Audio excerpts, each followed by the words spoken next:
जब ध्यान दिनुस्, जब त्यो सुख प्राप्त गर्छौं, कुन सुख? भगवानवाला सुख, त्यसपछि फेरि हामी आफ्नो लागि अब केही पनि गर्न सक्दैनौँ। कुरा बुझ्नुभयो नि?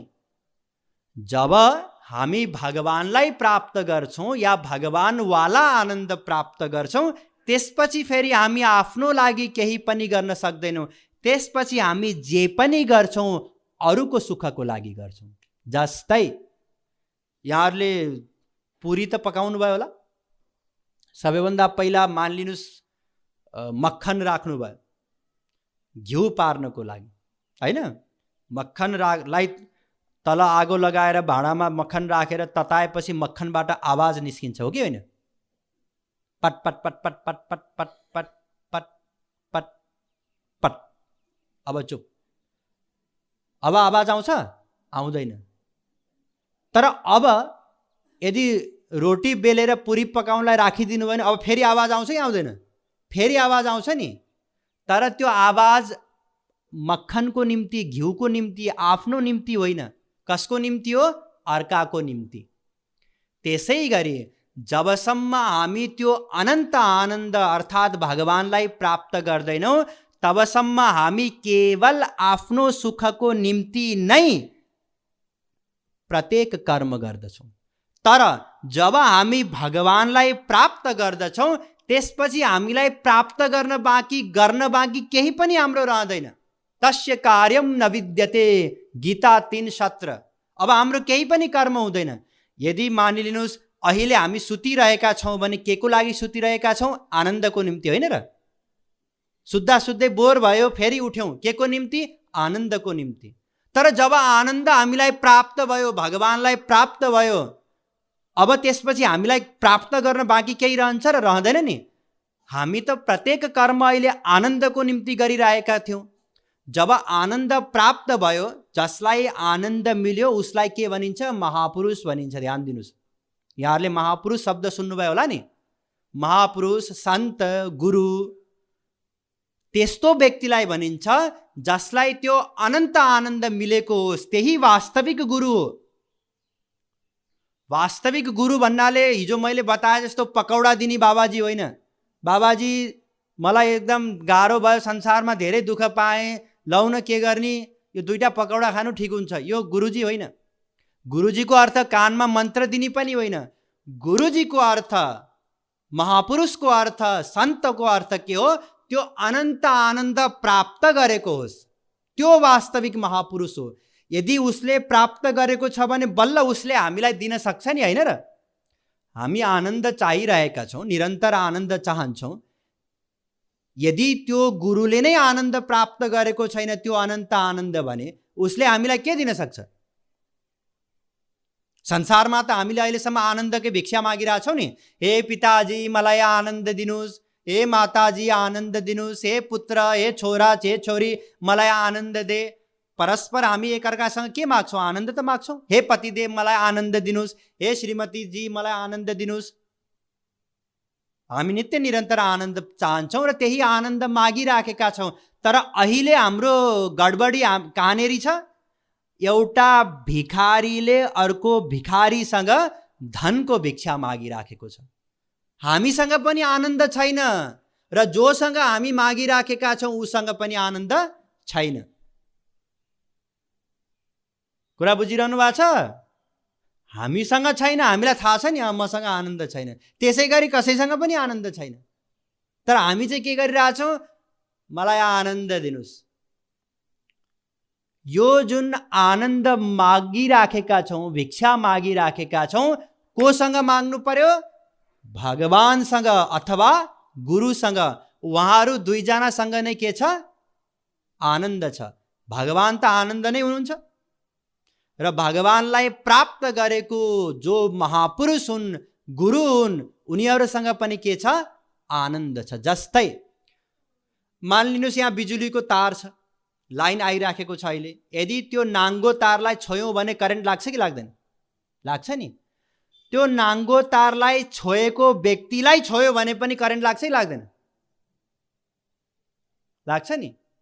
त्यसै गरी भगवानसँग आनन्द त छ नै छ। भगवानको त परिभाषा नै त्यही हो। सच्चित आनन्द ब्रह्म हामी सुनेका छौँ नि परिभाषा। भगवान आनन्द सिन्धु हुनुहुन्छ। भगवान आनन्द सिन्धु हुनुहुन्छ र त्यो आनन्द सिन्धु भगवान रूपी बिजुलीको तारलाई जसले समाए ती महापुरुष गुरु सन्तसँग पनि के छ? त्यही शक्ति छ, त्यही आनन्द छ। त्यसैले नारदजीले भन्नुभयो तस्मिन् तज्जने भेदाभावात्, नारद भक्ति सूत्रको 41औं सूत्र। जसले भगवानलाई प्राप्त गरे ती र भगवानमा कुनै पनि भेद छैन। किनकि जुन आनन्द भगवानसँग छ त्यही आनन्द ती गुरुसँग, ती महापुरुषसँग पनि रहन्छ। त्यसैले ध्यान दिनुस्, आनन्द कहाँ छ? भगवानमा छ अनि भगवानलाई प्राप्त गरेका महापुरुषसँग छ। संसारमा आनन्द छ कि छैन? छैन। अब हामीले के गर्नु पर्यो? आनन्द प्राप्त गर्नको निम्ति भगवानलाई प्राप्त गर्नु पर्यो। अब भगवानलाई कसरी प्राप्त गर्ने?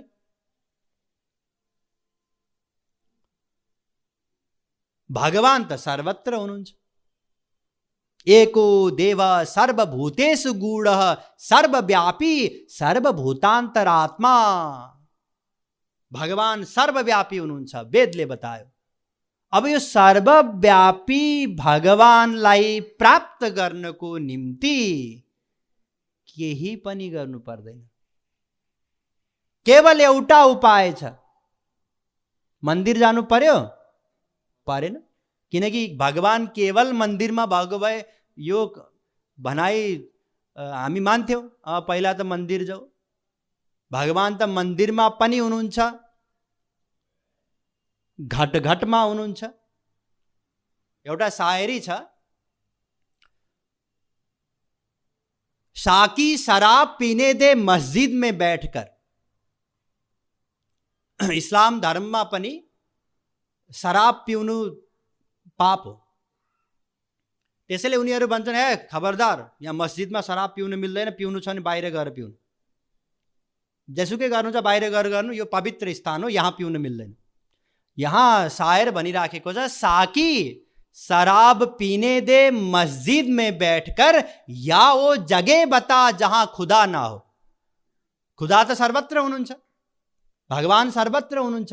अब हामी पनि बच्चाहरूलाई यही सिकाउँछौँ नि, हे बाबु यहाँ मन्दिर हो, यहाँ झुट बोल्नु हुँदैन, यहाँ यस्तो काम गर्नु हुँदैन। किन? यहाँ मन्दिर हो, यहाँ भगवान हुनुहुन्छ।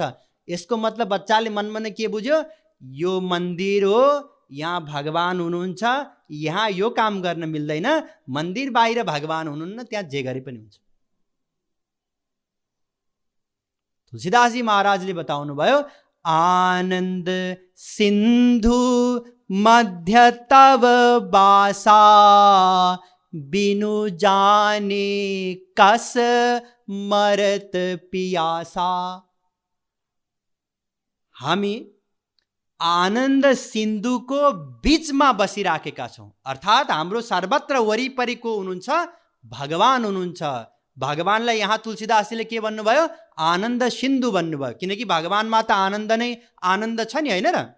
आनन्द सिन्धुको भित्र बसेर पनि हामी के छौँ? प्यासा छौँ, दुखी छौँ। आश्चर्यको कुरा होइन? सोच्नुहोस् त, भगवान आनन्द हुनुहुन्छ, भगवान सर्वत्र हुनुहुन्छ, भित्र हुनुहुन्छ, बाहिर हुनुहुन्छ, कणकणमा हुनुहुन्छ भगवान। अनि भगवान चाहिँ आनन्द सिन्धु हुनुहुन्छ, आनन्दको स्वरूप हुनुहुन्छ, अनि हामी दुखी छौँ। आश्चर्यको कुरा। किनभने हामीले भगवानलाई जानेनौँ। जब जुन क्षण हामी भगवानलाई जान्दछौँ त्यही क्षण के हुन्छ? हामीलाई त्यो अनन्त आनन्द प्राप्त हुन्छ। एउटा राजा थिए, केही कारणले गर्दा उसको एकमात्र छोरा थियो, त्यो छोरा हराएको थियो सानोमा। मेलामा घुम्न जाँदा होस् या कुनै कारणले गर्दा, अब त्यो हराएको छोरालाई पनि आफ्नो पिता राजा हुन् भन्ने थाहा छैन, किनकि सानै थियो, उसले बिर्सिसक्यो। कुरा बुझिरहनु भएको छ नि? उसले बिर्सिसक्यो, किनकि सानै थियो छुट्टिँदाखेरि। हुर्किँदै गयो, युवा अवस्था भयो। अब त्यो युवक, अब त युवा भयो नि, त्यो युवकले यदि उसलाई राजा हुनु छ भने उसले केही गर्नुपर्छ र पर्दैन नि। उसलाई केवल यति जाने पुग्छ कि म त राजकुमार हुँ, म त मेरो पिताको हो, फलानु हो। यति जान्न साथ के हुन्छ, तुरुन्तै ऊ युवराज हुन्छ, हो कि होइन? उसले कुनै परिश्रम नै गर्नु पर्दैन, तर केवल एउटा काम चाहिँ अनिवार्य हो, कम्पल्सरी हो। त्यो के हो? जान्नु पर्यो। त्यसै गरी हामीलाई पनि भगवानलाई जान्नु छ। भगवानलाई जान्न साथ तुरुन्तै हामी भगवानलाई प्राप्त गर्न सक्छौँ। तमेव विदित्वाति मृत्युमेति नान्यः पन्था विद्यते यनाय। श्वेताशतरोपनिषद 3:8 वेदले बतायो, भगवानलाई जान्न साथ तिमी अमर हुन्छौ, भगवान समान हुन्छौ, आनन्दमय हुन्छौ। अरू कुनै पनि उपाय छैन भगवानलाई नजानिकन। सयो हवै तत् परमं ब्रह्म वेद ब्रह्मैव भवति। मुण्डकोपनिषद 3:2-9 वेदले के बतायो? भगवानलाई जान्न साथ भगवान समान हुन्छौ, आनन्दमय हुन्छौ। जानत तुम ही होए जाई। तुलसीदास जी महाराजले बताउनु भयो, भगवानलाई जान्न साथ भगवान समान हुन्छौ। ब्रह्मविद ब्रह्मैव भवति, बारम्बार वेदमा बताइएको छ। आचार्यम माम बिजानियान नावमन्येत कर्हिचित्। श्रीमद् भागवत 11:17-27। आचार्य भगवान श्री कृष्णको वाणी हो यो भागवतमा। आचार्य भन्नाले जसले भगवानलाई जाने, जसले भगवानलाई प्राप्त गरे, ती आचार्य म नै हुँ भगवान श्री कृष्ण भन्दै हुनुहुन्छ। बराबर पनि होइन, ध्यान दिनुस्। गुरु र भगवान यहाँ बराबर भनिएको छैन। भगवान आफै भन्दै हुनुहुन्छ म नै हुँ। किनकि भगवानलाई जान्न साथ, भगवानलाई प्राप्त गर्न साथ त्यही आनन्द त्यो जीवले प्राप्त गर्छ जुन आनन्द भगवानसँग छ। त्यही आनन्द प्राप्त गरेको हुनाले अब भगवान र गुरुमा कुनै भेद भयो? भएन। किनकि दुवै के हुनुहुन्छ? आनन्द सिन्धु, आनन्दमय, आनन्दले लबालब हुनुहुन्छ। त्यसैले भगवानलाई जान्नु छ। भगवानलाई जान्न साथ हामीलाई अनन्त दिव्य आनन्द प्राप्त हुन्छ। हेर्नुहोस् कहाँ आइपुग्यौँ, ध्यान दिनुहोस्, लिङ्क सम्झिनुहोस्। जुन लिङ्कमा हामी हिँडिराखेका छौँ, जुन लिङ्क अनुसार हामी वेद शास्त्रको सार बुझ्दैछौँ, त्यो लिङ्कलाई याद गर्नुहोस्। यो कहाँबाट सुरु भयो? संसारमा आनन्द छैन, यहाँबाट सुरु भयो। संसार दुःखमय छ। त्यसपछि हामीले के चर्चा गर्यौँ? भगवान नै आनन्द हुनुहुन्छ। संसारमा सुख छैन भने कहाँ सुख छ? भगवानमा छ। अब भगवानलाई प्राप्त गरेर नै हामी के हुन सक्छौँ? सुखी हुन सक्छौँ। त्यसको निम्ति के गर्नु पर्यो? भगवानलाई जान्नु पर्यो। यो 2 दिनको प्रवचन अहिलेसम्म यहाँहरूले जे सुन्नुभयो, केवल 4वटा वाक्यमा यसको सार छ। संसारमा सुख छैन, भगवानमा नै सुख छ। त्यसैले भगवानलाई प्राप्त गर्नु पर्यो सुख प्राप्तिको निम्ति। त्यसको निम्ति भगवानलाई जान्नु पर्यो। अब हामी कहाँ गयौँ? भगवानलाई जान्नको निम्ति गयौँ। कसरी जान्ने त भगवानलाई? जाउँ वेद शास्त्रमै जाउँ। किनकि वेद सर्वोच्च प्रमाण हो, शब्द प्रमाण हो। हिजो हामीले 3वटा प्रमाणको चर्चा गर्यौँ नि सुरुमा। शब्द प्रमाण, अनुमान प्रमाण, प्रत्यक्ष प्रमाण। शब्द प्रमाण जुन वेदको प्रमाण सर्वोच्च प्रमाण हो, त्यसैले हामी वेदमा नै जान्छौँ भगवानलाई जान्नको निम्ति। बताउनुहोस् वेदजी महाराज। वेदले बतायो, यस्या मतम तस्य मतम मतम यस्य न वेद सः अभिज्ञातम विजानताम विज्ञातम विजानताम। केनोपनिषद 2:3। यसको अर्थ हो जसले यो सोचाइ राख्दछ, यो एउटा धारणा राख्दछ कि भगवानलाई जान्न सकिन्छ, त्यो मूर्ख हो।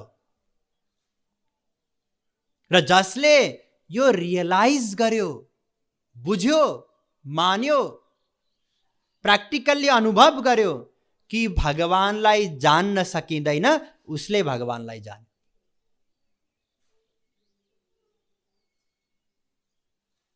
ताओ धर्ममा उनीहरूको प्रमुख ग्रन्थ छ ताओ ते चिङ। त्यसमा उल्लेख गरिएको छ, those who know don't say, those who say don't know. त्यो भगवानलाई जसले जाने उनीहरू केही पनि बताउन सक्दैनन्, र जसले बताइरहेका छन् भगवान यस्तो छ, भगवान उस्तो छ, उनीहरू केही पनि जान्दैनन्। God whom we can understand would be no God।